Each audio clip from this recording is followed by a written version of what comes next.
हर बच्चा सवालों को बड़े आसानी से लगा लेता है जब उसकी कैलकुलेशन आसान होती है। पर कुछ बच्चे ऐसे हैं जिन्होंने हाई स्कूल के बाद से मैथ पढ़ना छोड़ दिया था, और जब हम कंपटीशन की लाइन में आते हैं तो सबसे बड़ा सामना होता है हमारा गणित से।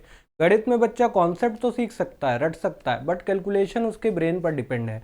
आइए आज हम आपको ले चलते हैं कैलकुलेशन की एक ऐसे ही तरीके पर जहां आपकी कैलकुलेशन हो जाएगी आसान। चलिए बात करते हैं कि 1 से 1000 तक के किसी नंबर का स्क्वायर कैसे निकालें। बहुत सारे तरीके आपको टीचर ने दिए होंगे कि इस तरीके से आप स्क्वायर निकाल सकते हो किसी पर्टिकुलर नंबर के लिए, किसी पर्टिकुलर नंबर के लिए इस तरीके से स्क्वायर निकाल सकते हो। मेरा मानना यह है कि आपके पास एक ऐसा अचूक हथियार हो जो आपको क्या करे, जंग में तुरंत सफलता दिला दे। तो इसलिए मैंने ये सोचा कि आपको एक ऐसा तरीका बता दिया जाए जिससे आप आसानी से केवल एक ही तरीके से किसी भी नंबर का स्क्वायर निकाल लो।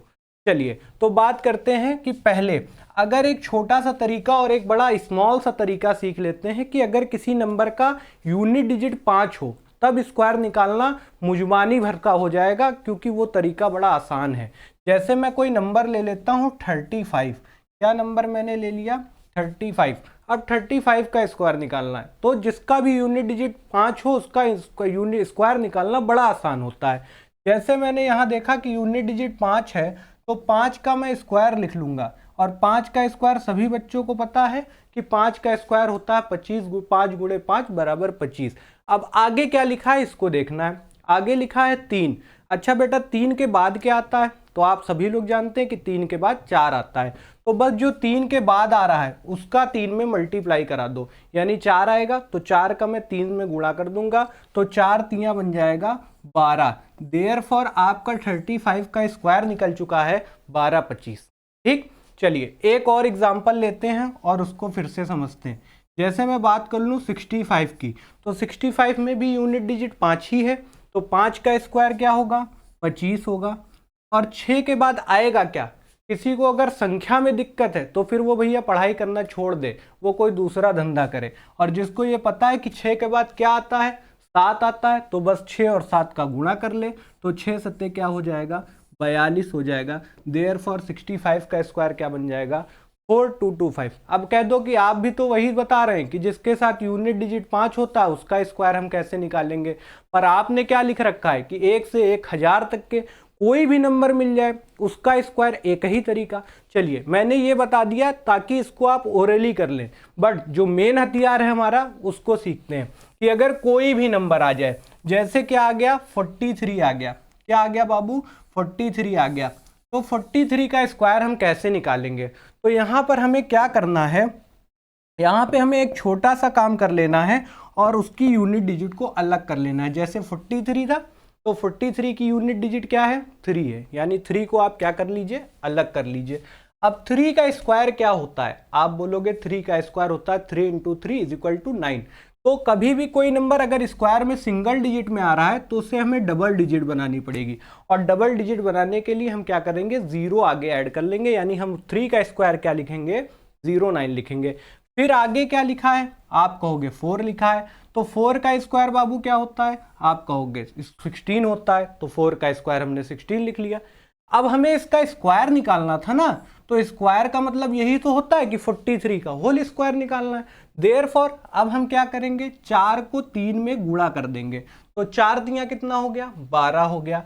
जो भी आए उसका 2 में गुणा कर दीजिए, तो 12 दूनी क्या हो जाएगा? 24। अब इस 24 को एक प्लेस छोड़ कर लिख देना है और इनका सम कर लेना है। तो यहाँ 9 आ गया, यहाँ 4 आ गया, यहाँ 6 to 8 आ गया, और यहाँ 1 आ गया। देयरफॉर 43 का स्क्वायर हो गया 1849। ठीक, चलिए एक और क्वेश्चन लेते हैं, एक और वैल्यू लेते हैं और उसको और अच्छे से समझते हैं, क्योंकि जब आप 4-5 क्वेश्चन इस पर कर लेंगे तो आपकी कॉन्सेप्ट पर कमांड हो जाएगी, फिर आप इन चीज़ों को ओरली करने लगेंगे। जैसे 67 के स्क्वायर की बात करें तो हम क्या करेंगे? यूनिट डिजिट को अलग कर लेंगे। 7 मिला हमें यूनिट डिजिट, 7 का स्क्वायर आप कहोगे 49। 6 का स्क्वायर 36 हो जाएगा। फिर 6 को मैं 7 से मल्टीप्लाई करूंगा, 6 7 जा 42, देन 42 आया तो उसका 2 में मल्टीप्लाई, तो 42 का मल्टीप्लाई अगर 2 में करेंगे देयरफॉर हमको मिलेगा 84। अब ऐड कर लीजिए 9 4 4 8 और 8 6 हो जाएगा 14 और एक हासिल चला जाएगा यानी आ जाएगा 44 89। ठीक, एक नंबर और ले लेते हैं और देन हम इस कॉन्सेप्ट को समझेंगे कि हमारी इस पर कमांड हो चुकी है। ठीक, अब 113 का स्क्वायर निकालना है तो फिर से हमने वही काम किया, 3 को अलग कर लिया। 3 का स्क्वायर होता है 09 होता है, 3 का स्क्वायर क्या होता है 09 यानी कि 9 होता है, तो हमें डबल डिजिट चाहिए इसलिए हमने 09 ले लिया। अब आगे क्या है 11, 11 का स्क्वायर क्या होता है आप कहोगे 121 होता है, 11 का स्क्वायर क्या होता है 121 होता है। फिर हम क्या करेंगे 11 को 3 में मल्टीप्लाई करा लेंगे तो 11 3 33 और फिर 33 का डबल कर देंगे तो 33 का डबल क्या हो जाएगा 66 हो जाएगा।